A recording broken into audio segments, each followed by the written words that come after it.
Welcome to the Cbomb. This confidence podcast is for real modern day women who are ready to rid themselves of what's holding them back. My name's Rebecca Sparks. I'm a confidence and life transition coach. I'm the founder of The Daily Guru, and I'm your host for the Cbomb. This podcast tackles all the tricky aspects of lacking self-confidence and is here to help you make some necessary and powerful changes in your life. Each episode, we dive into all the gritty topics which contribute to lacking self-confidence. So if you're wanting to radically improve your self-esteem and overall life experience, then you are in the right place. So let's get started. Hello, and welcome to episode 3 of the Cbomb. Wow, what a gorgeous week it's been. I'm not sure how many of you already know this, but I recently moved to Seattle, Washington. And before we moved here, anytime we would talk to people about Seattle, we would hear how grey and rainy it can be. So we arrived and we were a bit tentative. But this is our first summer here, and oh my goodness, it is just so beautiful. It's literally blue skies each day, and we live on this gorgeous lake, Lake Washington. So each day, my husband and I pinch ourselves that we get to call this gorgeous part of the world home for now, but it's not been all rainbows and sunshines. This move was really hard. In fact, I would say it's probably one of the hardest I've done, and I've done quite a few. And my husband would say the same as well, actually, and he too has done quite a lot. So at 18, I lived in France for 6 months. I moved there for a ski season. At 19, I moved to Nottingham for university. At 21, I moved to London for my career. At 26, I moved to Australia, where I lived for 10 years and met my gorgeous husband. At 35, I moved to San Francisco, where I lived for 18 months. And now at 37, we've moved again to Seattle, and hoping that this will be it for a while, because honestly, I'm all moved out. And I think that was the reason why my husband and I found it so difficult, because we have moved a lot. But this is the thing, traveling and moving to different countries and cities has always been something that I've really loved. And I love it because it brings so much adventure. It brings so much newness. Everything is new. There's so much to explore. You get to meet lots of new, interesting people from different parts of the world. You get to do lots of new, wonderful experiences. You get to take a close look at your own life and decide what's working for you and what hasn't been. Because every time you move, you have to consciously decide what your new routines are going to be. So you don't get to move and take all your local coffee shops and all your local yoga studios and all your local friends, to be honest, with you to be there just down the street. So you have to decide what's that going to look like. So it really gives you this wonderful opportunity to hit the refresh button on your life and to declutter the parts that haven't been serving you. And I've personally found this process to aid so much of my growth over the years, because, for example, before moving to San Francisco and Seattle, actually, my husband and I both sat down and spent time talking about what's serving us, what our goals are, and how much our day-to-day is aligned with that and what we want to improve upon and change in our lives to make sure that we're moving in the right direction. And so we were able to be super conscious and intentional through these opportunities of moving. But something I've really noticed, particularly after this last move, and that was the fact that being super conscious and intentional is really important, and it's really necessary to be crystal clear on the direction that you're moving in. But there's a third really significant ingredient that needs to go in the mix in order for you to have the success or have the results that you're looking for, and that is self-discipline.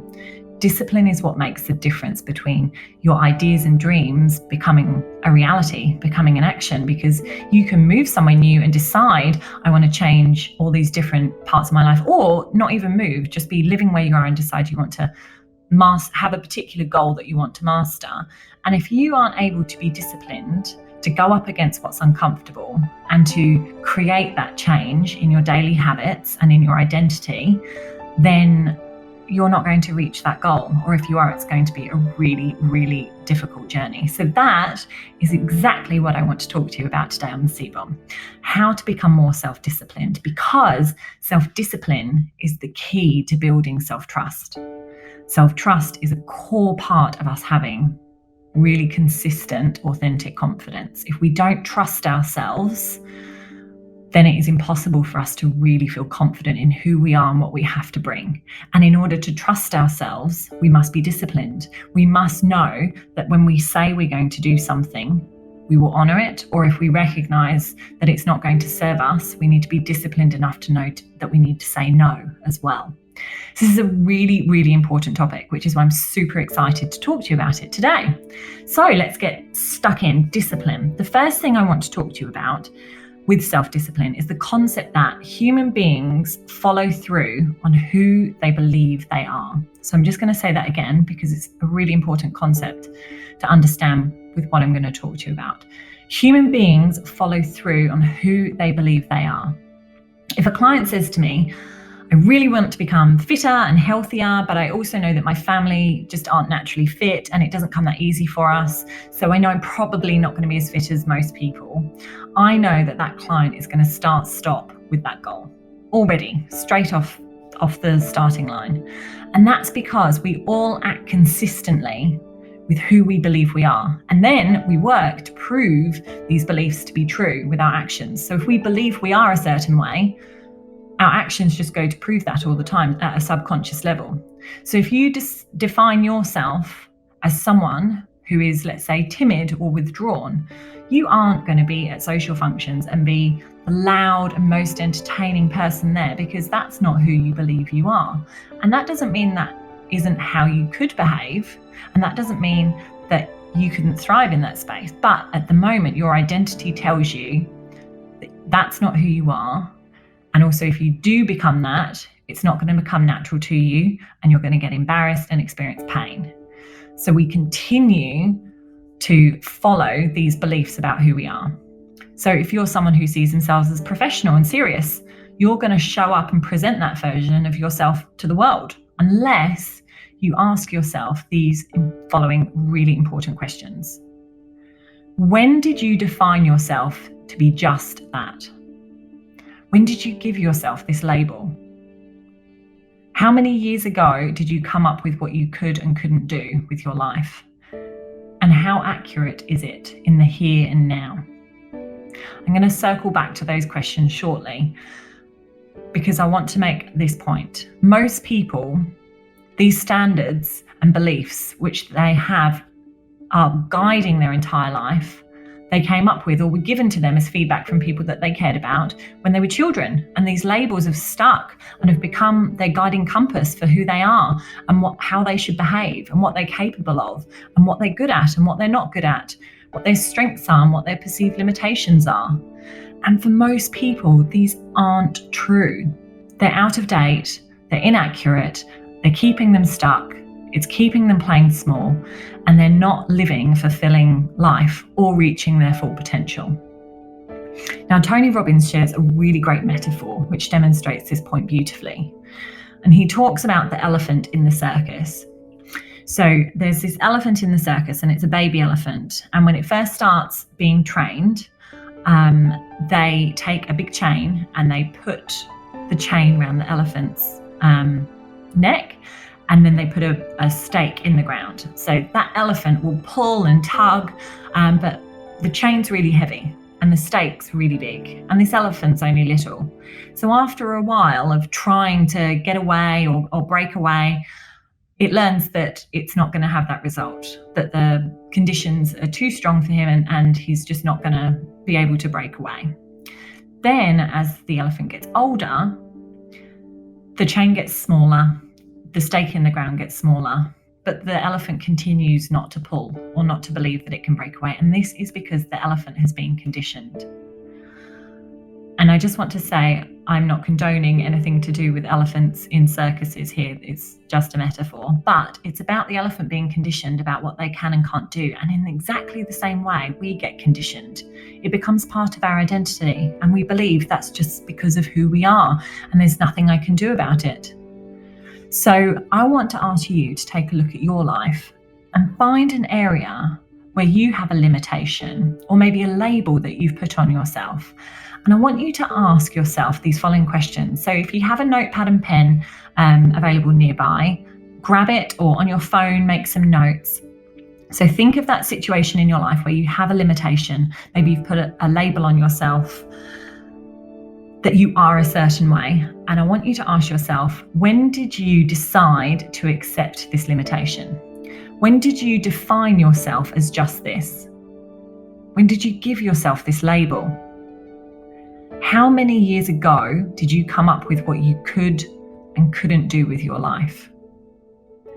And most importantly, is this accurate now, in the here and now, with who you are? So often we live our life and we've adapted ourselves to match the identity we created for ourselves when we were little. And we then work to keep this true, to keep ourselves safe and to avoid pain, discomfort, and disappointment. And so here is the thing I want you to understand. It's something I absolutely love talking to my clients about. And that is the fact that joy and growth comes when we are spontaneous. So why is that relevant?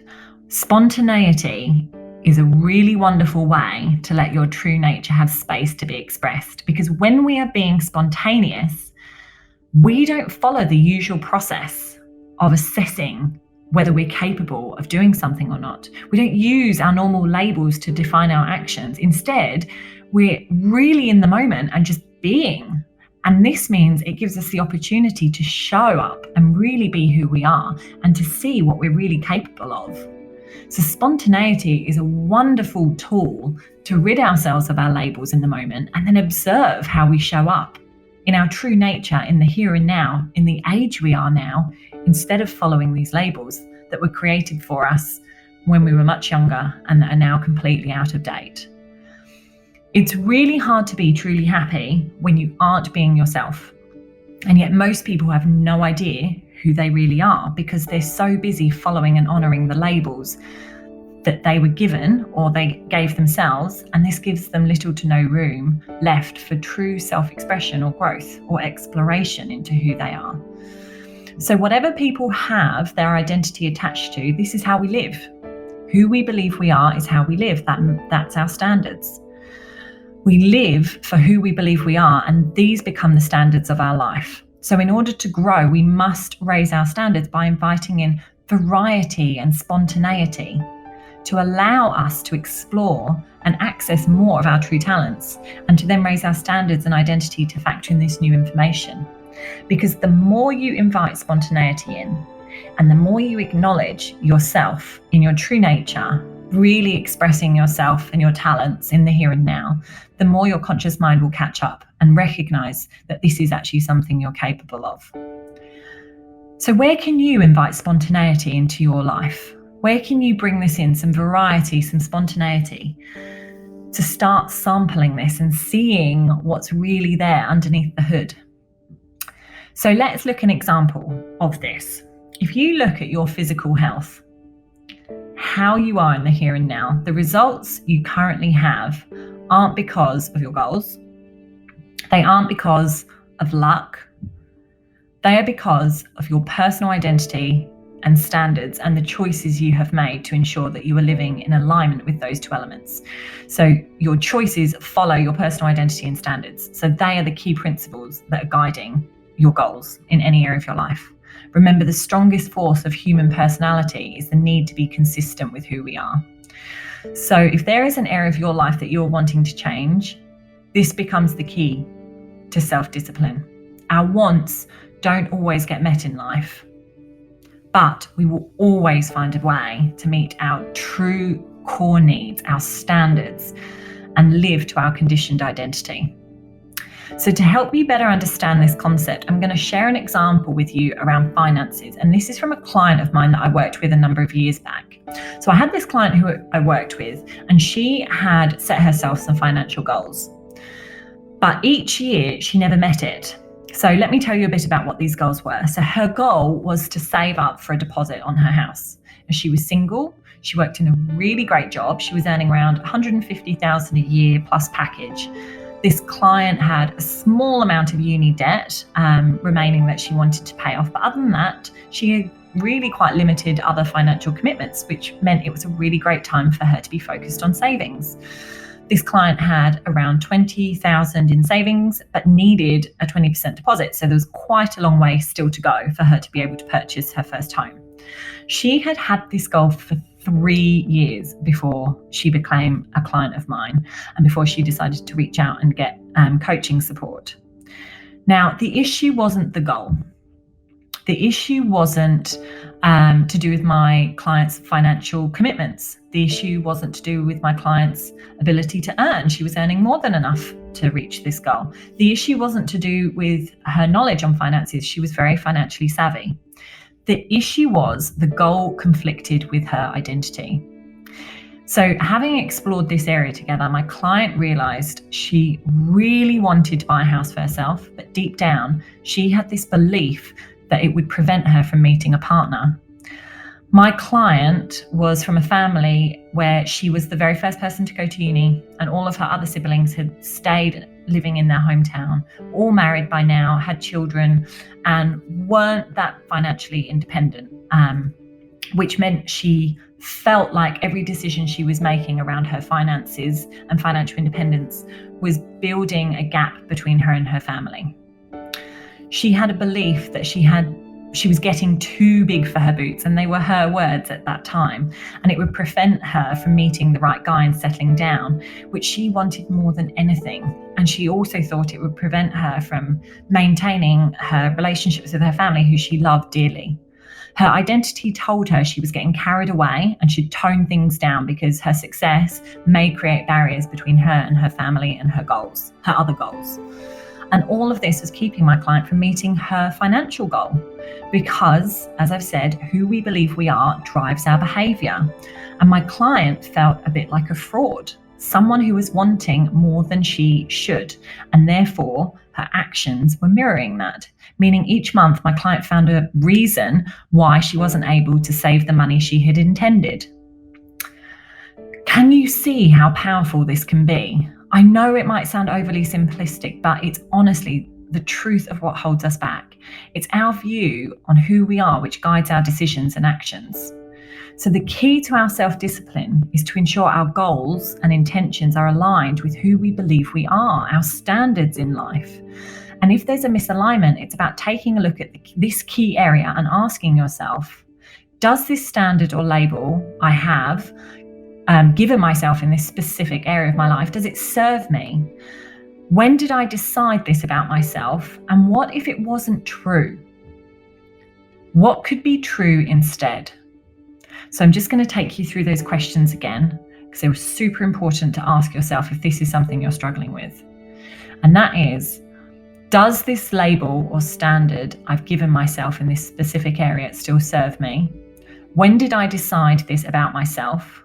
What if it wasn't true? What could be true instead? And then you begin to raise your standard. And here is the key to successfully raising your standard and then matching this standard and making sure that you consistently honor it. And that is matching it with new habits. Have you ever had a goal where you've told yourself, I'm going to get fit, I'm going to work out every single day, and I'm going to drop that unwanted weight once and for all. I'm going to feel amazing. I feel excited about this. And then 1 week in, you've fallen off the wagon and are no longer doing what's needed to reach that goal. Does that sound familiar? I'm sure it does, because I think we've all been in that situation.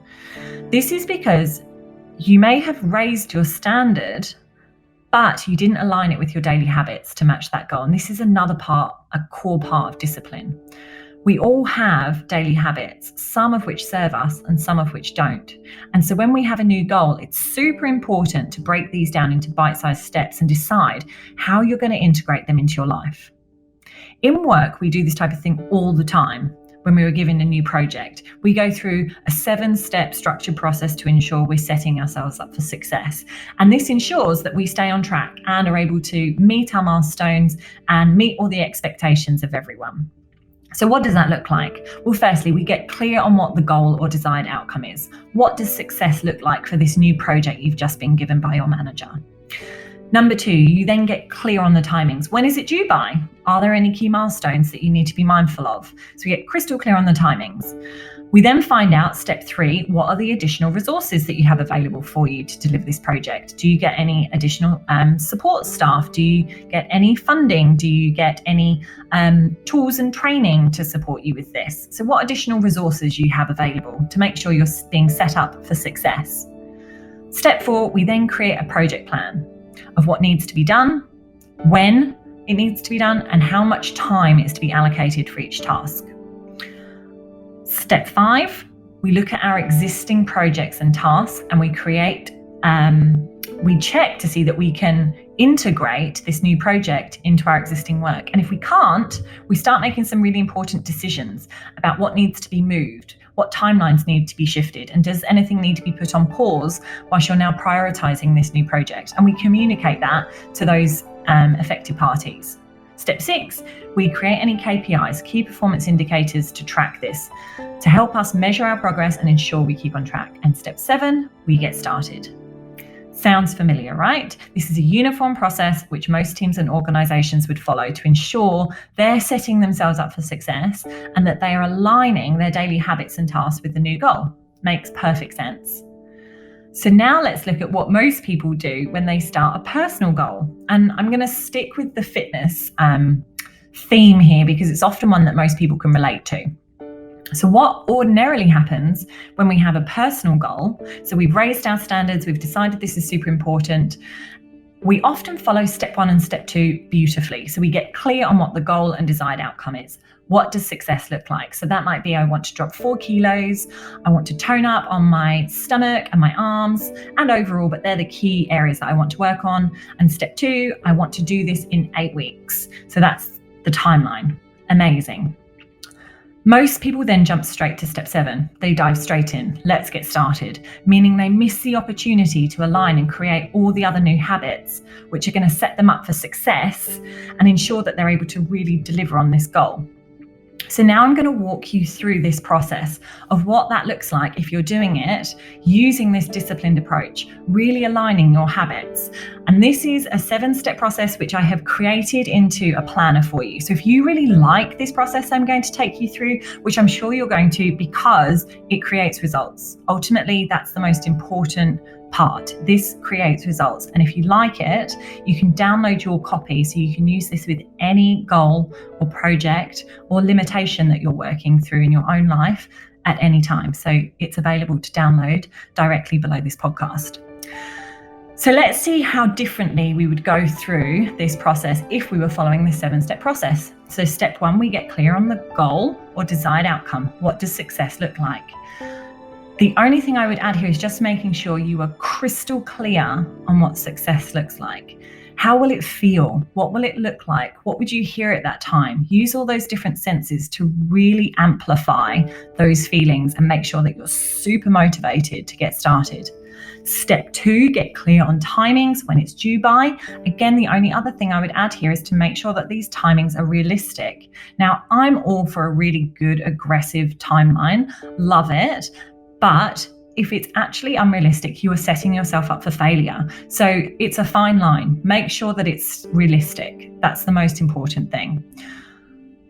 Step 3, find out what additional resources you have available to deliver your goal. So if this is in fitness, this might be a personal trainer. This might be finding out about what gym classes are available that work specifically on the area that you're working on. So stomach and arms. When are they running? Maybe you want to allocate some of your weekly budget to this goal. Maybe you want to download some online meal planners to help you track your meals and plan your meals. There's lots of great free resources online. So what additional resources are you going to use and have available to help you deliver this goal? Step 4. Create a plan of what needs to be done, when, and how much time is to be allocated to each task. This is so crucial. So what people more often than not do is they think, okay, I'm going to exercise 5 times a week, but they don't think about when specifically am I going to do that? What type of exercise am I going to be doing at that time? How much time do I need to factor in for preparation for that? So that might be preparing your gym clothes the night before you go to bed to make sure you've got some clean, fresh gym clothes ready at the foot of your bed just to dive on into first thing in the morning, how long it takes you to drive to your class, if that's what you're doing, factoring in all those steps so that you're removing any barriers that could get in the way or could cause conflict and stop you from delivering your goal. Think about all of it like your project planning. What needs to be done, when, and how much time needs to be allocated.